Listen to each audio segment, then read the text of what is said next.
271 years ago, a man was hanged in the tiny village of Kirby Wisk.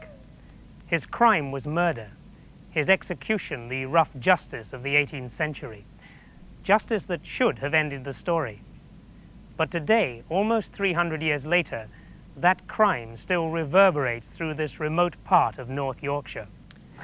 The man's name was Busby, and he made a living from counterfeiting coins. The night of the murder, he was drinking heavily in this inn, making merry with drunken friends.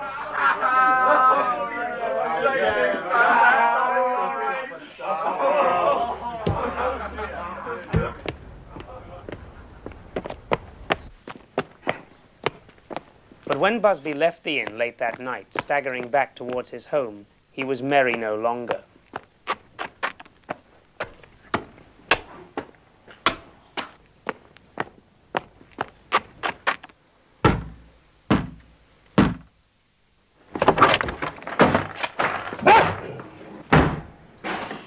He had worked himself into a drunken rage and picked a fight with his father-in-law, a partner in the coining business. The older man was easily overpowered, and Busby strangled him. He was tried at the assizes and sentenced to death by hanging. Logically, his death should have been the end to those incidents of 1702. Except that from time to time, 3 knocks are heard on the farmhouse door, and death always follows in a few days. Except that the family who now own Denoty Hall are convinced that the farmhouse is haunted. Except, above all, for Busby's chair, which still stood in his corner of the inn. In the last 6 years, 5 people have sat in the murderer's chair, and every single one has met sudden death within hours of the event. Just after the present landlord took over the pub and the legend of the chair in 1967, a couple who were on a car holiday dropped in for a drink. The man sat in the chair before driving off. He was killed 2 minutes later when his car hit a telegraph pole. In 1970, a building labourer was having a lunchtime drink. He laughed at the curse and sat in the chair. 2 hours later, he fell from some scaffolding and broke his neck. 2 airmen from the nearby RAF airfield were the next to joke about Busby's curse in 1971. They too sat in the chair, and they too crashed into a telegraph pole, but this time both of them died. Then, just 4 months ago, the latest death of a friend of the publican who inadvertently sat in the chair. It's a death he's reluctant to discuss with us. If it sounds to you like a suitable old ghost story the landlord is fostering to pack out his pub with tourists, then consider where he now keeps the chair. Locked up in one of his cellars behind the Busby Stoop Inn. They came here every day for lunch, and this lad, he was only 18 years old, and he decided to sit in the chair.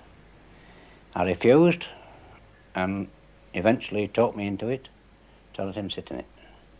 He went back, and his father came back 2 hours after and said, "Do you mind taking that chair out?"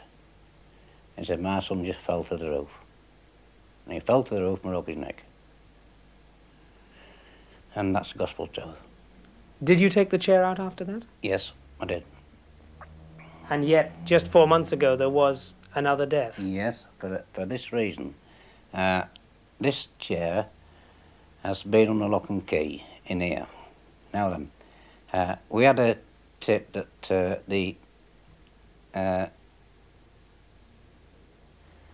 from Newcastle, actually, that the students were going to have a ragweek, and they're going to, this was the idea of pinching the chair. And so I put it down the cellar. Now, a personal friend of mine actually sat in the chair, and 3 days later, he was dead. Why don't you destroy the chair? Well, this is part and parcel of Busby Stoop. This is part of the history of Busby Stoop. I've often thought about it, and no doubt it probably will happen, but this is part and parcel of the pub. So you compromise by keeping it under lock and key? I keep it lock and key, yeah. I'm not superstitious, as people always say, and nor are any of us who've been filming Busby's haunted chair. But while we've given you the impression that Busby himself was actually sitting in it, in fact, we've all gone to extraordinary lengths to avoid sitting in the chair. Those deaths might be coincidence, but would you take the chance?